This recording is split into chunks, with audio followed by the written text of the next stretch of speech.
ሰላም ቤተሰብ ሚስተር ሶል ነኝ። ዛሬ ደግሞ የግሬት 10 ሂስትሪ ዩኒት 7 አፍሪካ ሲንስ 1960 የሚል ርዕስ ይዤላችሁ መጥቻለሁ። መልካም ጊዜ። ኦኬ ዩኒት ኢንትሮዳክሽን እናድርግ። ዩኒት ኢንትሮዳክሽን ስናደርግ the year 1960 is called the year of Africa. Why do you think the year 1960 is called the year of Africa? It's simple. It's called the year of Africa because many African countries gained or got their independence in the year 1960. ምክንያቱም 1960 the year of Africa የተባለበት ዋነኛው ሪዝን ምክንያቱም በርካታ የአፍሪካ ሀገሮች ነፃነታቸውን ስላገኙ ነው። like about 17 African countries got their independence in the year 1960. 17 የሚደርሱ የአፍሪካ ሀገሮች ነፃነታቸውን ያገኙት በዚሁ በ1960 ስለነበረ ነው the year of Africa እየተባለ የሚጠራው። ለምሳሌ ያክል ለመጥራት ያክል ማሊ መውሰድ እንችላለን፣ ቶጎ፣ ኒጀር፣ ናይጄሪያ፣ ቻድ፣ ዲሞክራቲክ ሪፐብሊክ 17ቱ ሀገር ውስጥ ደግሞ አብዛኞቹ የቀድሞ የፈረንሳይ ቅኝ ግዛት የነበሩ ሀገሮች ናቸው ማለት ነው። 1960 ላይ ፍሪደማቸውን ያገኙት ባይ ዘ ዌይ ኢንዲፔንደንሳቸውን ያገኙት ስትራግል በማካሄድ ምናምን ነገር አይደለም፣ ስሩ ሪፈረንደም ነው። ፒስፉሊ ነው ኢንዲፔንደንሳቸውን ያገኙት። ሪፈረንደም በማካሄድ በህዝቡ ምርጫ ነው ማለት ነው። አሁን እስቲ ወደ መጀመሪያው ፖይንታችን እንለፍ።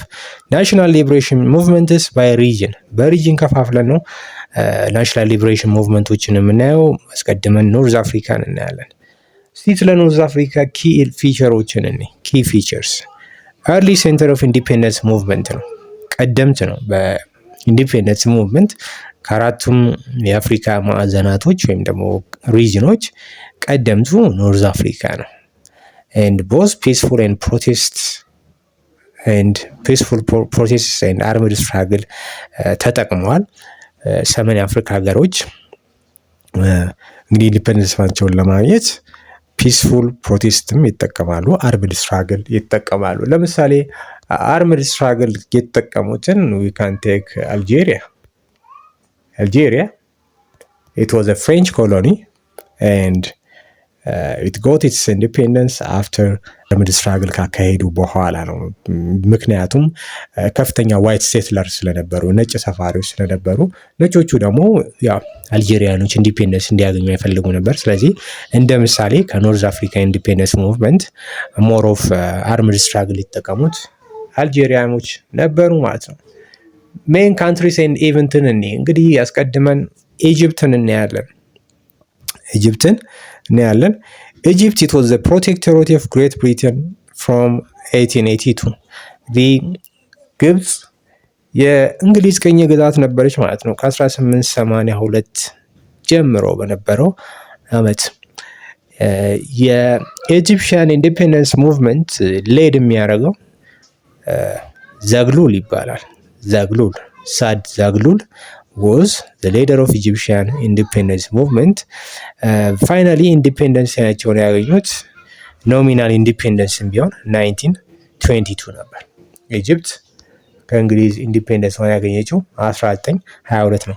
ግን ለምን ኖሚናል ኢንዲፔንደንስ ነው ተባለ ምናልባት ብላችሁ ጥያቄ ልታነሱ ትችላላችሁ። ኖሚናል ማለት በስም ደረጃ ነው የሚያስብለው። ምክንያቱም even if 1922 ላይ ግብጽ ከእንግሊዝ ኢንዲፔንደንስዋን ብታገኝም ነገር ግን የእንግሊዝ ወታደሮች እስከ 1950s ድረስ ከግብጽ ሳይወጡ ቆይተው ነበር። ለዛ ነው ኖሚናል ኢንዲፔንደንስ አገኘች የሚባለው።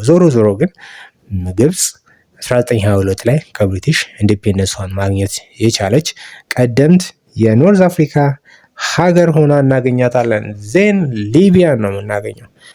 ሊቢያ it was an Italian colony since 1911 ከ1911 ጀምሮ ነበር የኢታሊያን ኮሎኒ የነበረችው and it got its independence in 1951 በምን ደጋፊነት አማካይነት በዩኤን ድጋፍ አማካይነት 1951 ኢንዲፔንደንስ ሆና አገኝታለች and its first king became ኢድሪስ ቢካም its leader or its king. then ሱዳንን እናገኛለን።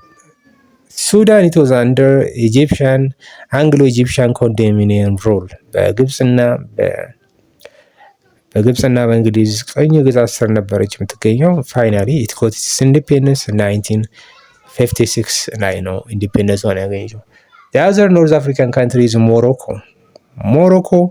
it was a French colony and leader of the liberation struggle was ሱልጣን ሙሐመድ ይባላል የትግል መሪያቸው። ኢንዲፔንደንሳቸውን ፋይናል ያገኙት it was in 1956 ነበር ነፃነት ማግኘት የቻሉት። ቱኒዚያ ሊበሬሽን ስትራግል was led by ኒዮዶስ ቱር ፓርቲ። እንግዲህ የቱኒዚያ ሊበሬሽን ሙቭመንት ደግሞ ፓርቲም ነበረው። ያ ፓርቲ ኒዮዶስ ቱር ፓርቲ ተብሎ ይጠራል። ሌደሩ ደግሞ the leader of this movement was ሀቢብ ቡርጁባ was the leader, and finally it got its independence in 1956 ነው ነፃነት ያገኙ። the other North African country is Algeria. it was a French colony and France faced a bitter colonial struggle. now Algeria ለነፃነታቸው በጣም ነው የታገሉት። it was a bloody conflict, it was a bloody war ነበር ያካሄዱት ከፈረንሳይ ጋር and there had been large number of white settlers. ለምን ግን struggle አስፈለገ? ከፍተኛ የሆነ የነጭ ሰፋሪዎች ነበሩ። ስለዚህ ነጮቹ አልጄሪያኖች ነፃነት እንዳያገኙ ይታገሉ ስለነበረ ነው። and Ahmed Ben Bella was the first leader of liberation movement. አህመድ ቤን ቤላ የአልጄሪያ ሊበሬሽን ሙቭመንት ሊደር ነበር። and the liberation struggle was called National Liberation Front of Algeria ይባላል። የትግላቸው ስም ናሽናል ሊበሬሽን ኦፍ አልጄሪያ ወይም ደግሞ FLN እየተባለ ይጠራል። ሜቶድ ኦፍ ፋይታቸው ጎሪላ ዋር ነው። ሂት ኤንድ ራን ቴክኒክ ይጠቀሙ ነበር። ፋይናሊ it got its independence in 1962. አሁን እዚህ ጋር ማየት ያለብን ኪ ፖይንት አለ። ኪ ፖይንታችን ምንድነው? አልጄሪያ had the most violent struggle due to large white French settlers population. ኖርዝ አፍሪካ ላይ ከነበሩ ኢንዲፔንደንስ ሙቭመንቶች የአልጄሪያ ኢንዲፔንደንስ ሙቭመንት ለየት የሚያደርገው ምንድነው? አልጄሪያ had the most violent struggle due to large white French settlers population. ስለዚህ ፒስፉሊ አይደለም ነፃነታቸውን ያገኙት እና ፓርቲም ነበራቸው። ያ ፓርቲ ኒዮዶስ ቱር ፓርቲ ይባላል። ወደ ሁለተኛ ርዕሳችን ስንመጣ ናሽናል ሊበሬሽን ሙቭመንትስ ኢን ዌስት አፍሪካ። አሁን ደግሞ ወደ ምዕራብ አፍሪካ ሀገሮች ልናልፍ ነው ማለት ነው። አስቀድመን ብሪቲሽ ዌስት አፍሪካ በምዕራብ አፍሪካ ብሪቲሽ የነበሯትን ቅኝ ግዛቶች እናያለን። ኪ ፊቸሮቹን ስናይ ሞስትሊ ፒስፉል ትራንዚሽን ነው የተካሄደው። ፒስፉሊ ነው ኢንዲፔንደንሶቻቸውን ያገኙት የምዕራብ አፍሪካ የብሪቲሽ ኮሎኒ ነበሩ። and also strong role of political ፓርቲዎች እንዲሁም ደግሞ ፖለቲካል ፓርቲዎች ለኢንዲፔንደንስ ሙቭመንት ትልቅ አስተዋጽኦ አድርገዋል። ሜን ካንትሪዎችን አሁን ጋና እየተባለች የምትጠራው የቀድሞ ስሟ ጎልድ ኮስትን እናገኛለን። ጋና ኦር ጎልድ ኮስት the movement was led by the United Gold Coast Convention. at first UGCC ይባላል። ዩናይትድ ጎልድ ኮስት ኮንቬንሽን ይባል ነበር መጀመሪያው ፓርቲ ወይም ደግሞ UGCC እየተባለ ይጠራል። later it was led by a new party called Convention People's Party. ቀጥሎ ግን ስሙ ተቀየረና ኮንቬንሽን ፒፕልስ ፓርቲ ወይም CCP ተባለ። UGCC ወደ CCP ጎልድ ኮስት ኮንቬንሽን ዩናይትድ ጎልድ ኮስት ኮንቬንሽን የሚባለው ተቀየረና ኮንቬንሽን ፒፕልስ ፓርቲ ሆነ። ሊደሩ ፋይናሊ ጋና got its independence in 1957. The other West African country is Nigeria. ሪጂናል ፓርቲዎች ነበሯት። በሪጅን የተከፋፈሉ ፖለቲካል ፓርቲዎች ነው የነበሩት። የመጀመሪያው NCNC ነው። NCNC ናሽናል ካውንስል ኦፍ ናይጄሪያ ኤንድ ካሜሮን ነው። ይሄ NCNC ያው እንግዲህ ኢግቦ የሚባሉ ህዝቦች ያቋቋሙት ነው። ሌላኛው AG ነው ወይም ደግሞ የሩባ አክሽን ግሩፕ ይባላል። ይሄ ደግሞ የሩባ ማህበረሰብ ያቋቋመው ፓርቲ ነው። ሌላው NPC ነው። ይሄ ደግሞ የሀውሳና የፉላኒ ማህበረሰብ ያቋቋሙት ነው። ኖርዘርን ፒፕልስ ኮንግረስ ይባላል። ፋይናሊ ኢት ጎት ኢትስ ኢንዲፔንደንስ 1960 ነው። 1960 ነው ኢንዲፔንደንሷን ያገኘችው። ሴራሊዮን 1961፣ ጋምቢያ 1965። ስለዚህ እነዚህ ዌስት አፍሪካን ካንትሪዎች ኢንዲፔንደንሳቸውን ያገኙት በእነዚህ ጊዜያቶች ነበር ማለት ነው። ኪ ፖይንት እኒ ጋና ሀድ ዩኒፋይድ ናሽናሊዝም፣ ናይጄሪያ ሀድ ኤትኒክ ቤዝድ ፖለቲክስ። የጋና ጥሩነቱ ምንድን ነው? ዩኒፋይድ ናሽናሊስት ሙቭመንት ነበር። የናይጄሪያ ግን ኤትኒክ ቤዝድ ፖለቲክስ ነበር የሚያራምዱት እና ወደ አንድነት ለማምጣት ከበድ ብሏቸው ነበር የናይጄሪያዎች፣ ምክንያቱም የተበጣጠሰ በርካታ ፓርቲ ስለነበር ማለት ነው። አሁን ደግሞ ፍሬንች ዌስት አፍሪካ ኤንድ ኢኳቶሪያል አፍሪካ እንዴት ኢንዲፔንደንሳቸውን እንዳገኙ ኪ ፊቸር እኔ ኢንዲፔንደንስ ስሩ ሪፈረንደም። የፍሬንች ኮሎኒዎች ኢንዲፔንደንሳቸውን ያገኙት ስሩ ሪፈረንደም ነው፣ በምርጫ ነው፣ በራሳቸው ፍላጎት። ከፈረንሳይ ጋር ትሆናላችሁ ወይስ ኢንዲፔንደንስ ትመርጣላችሁ ሲባሉ አብዛኞቹ ወይም ደግሞ ሁሉም ኢንዲፔንደንስ የመረጡት ነፃነት። ስለዚህ 1958 ሪፈረንደም ተካሄደ። መኒ ስቴትስ ቢካም ኢንዲፔንደንት 1960 1960 ላይ ኢንዲፔንደንስ ወጡ፣ ነፃ ወጡ። ወደ 16 የሚደርሱ ሀገሮች። ኢምፖርታንት ኬዞችን ጊኒ መሪዋ ሴኩ ቱሬ ይባላል። ሪጀክትድ ፍሬንች ኮንትሮል፣ መጀመሪያ ቀድማ የፍሬንችን ኮንትሮል ሪጀክት ያደረገች የዌስት አፍሪካን ፍሬንች ኮሎኒ ጊኒ ነበረች። ኢንዲፔንደንሷንም ቀደም ብላ ከሌሎቹ 1958 ነው ያገኘችው። ሌሎቹ ግን 1960 ነው ያገኙት። ካንትሪስ ኢንዲፔንደንት 1960 ለምሳሌ ካገኙት ውስጥ ሴኔጋል፣ ማሊ፣ ኒጀር፣ ቻድ፣ ጋቦን ይገኙበታል። አሁን ደግሞ ወደ ፖርቹጊዝ ኮሎኒስ እንምጣ። ወደ ፖርቹጊዝ ኮሎኒስ ስንመጣ የፖርቹጊዝ ኮሎኒስ ኪ ፊቸር ስናይ ቫዮለንት ኤንድ ፕሮሎንግድ ዋርስ። አሁን የእያንዳንዱን ሪጅን በደንብ እየለየን መሄድ አለብን።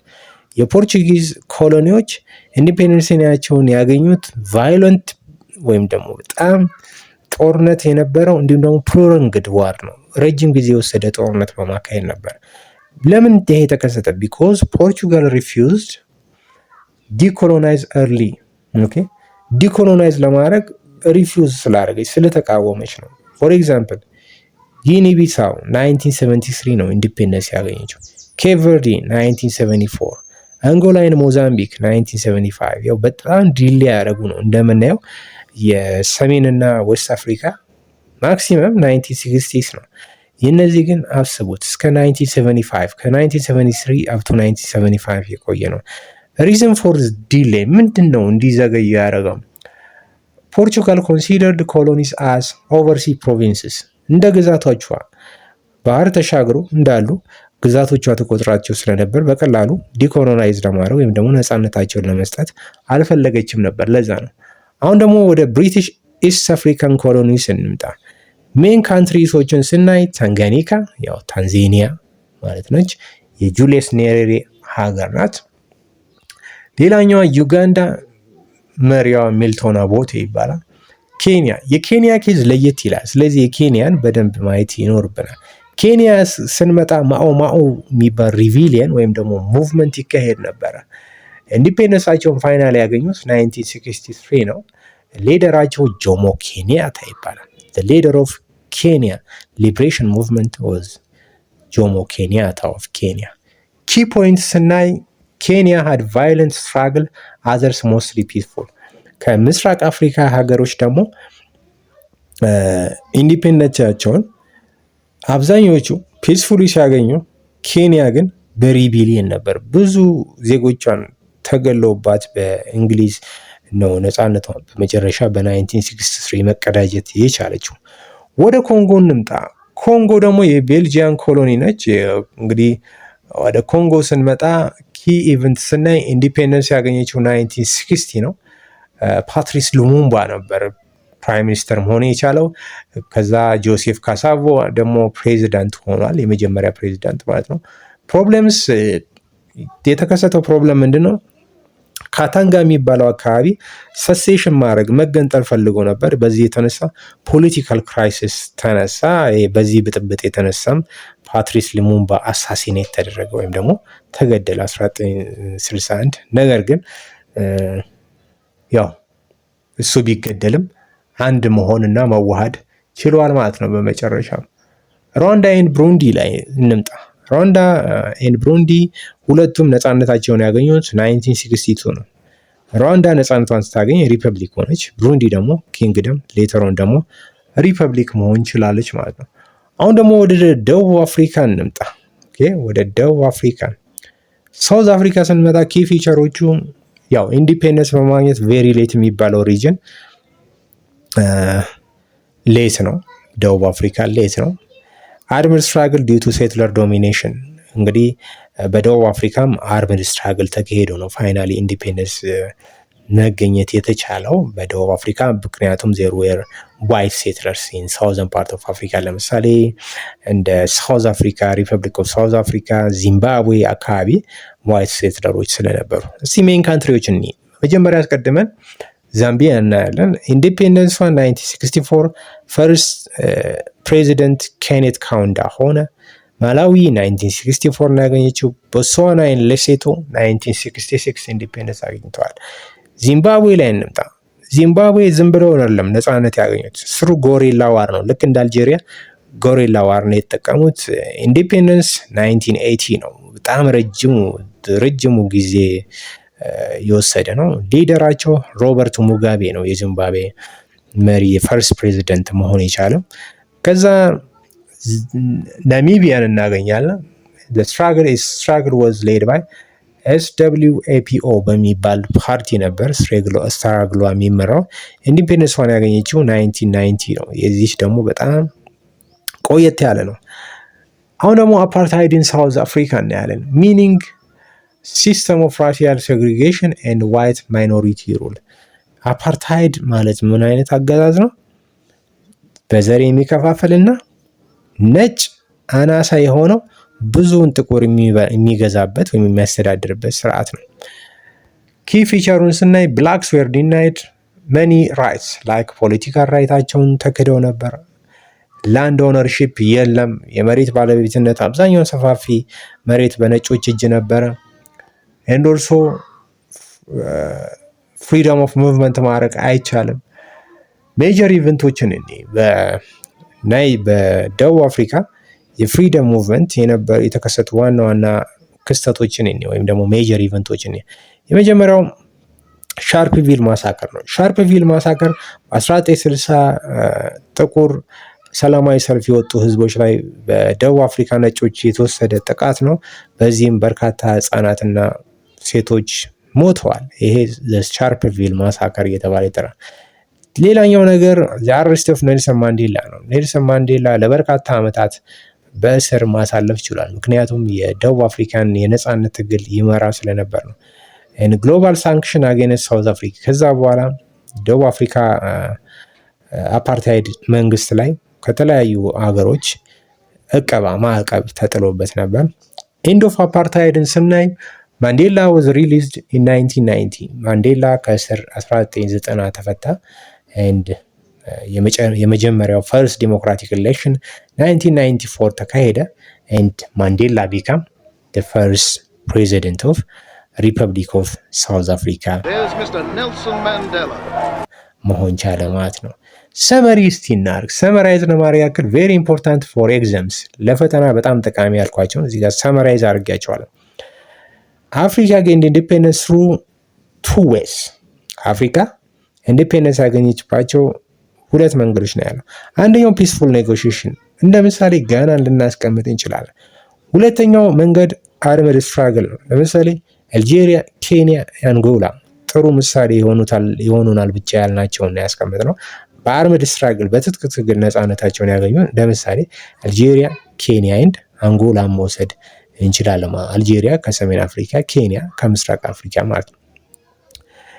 And also the year 1960 is called Year of Africa because many African countries, 17 African countries got their independence in the year 1960. Challenges after independence. ከነፃነት በኋላ ያጋጠሙ ቻሌንጆች ምንድን ናቸው? አንደኛ ኤትኒክ ኮንፍሊክት ነው። ሁለተኛ ፖቨርቲ ኤንድ አንኤምፕሎይመንት፣ ሶስተኛ ፖለቲካል ኢንስታቢሊቲ። እነዚህ ነገሮች አጋጥመዋል ማለት ነው። and South Africa was the last to be liberated due to settlers resistance። እንግዲህ በመጨረሻ ሊብሬት የተደረገች ወይም ነፃነቷን ያገኘች የአፍሪካ ሀገር ማን ሆነች ማለት ነው? ሳውዝ አፍሪካ was the last country to be liberated. Oh, and in case I don't see you, good afternoon, good evening, and good night.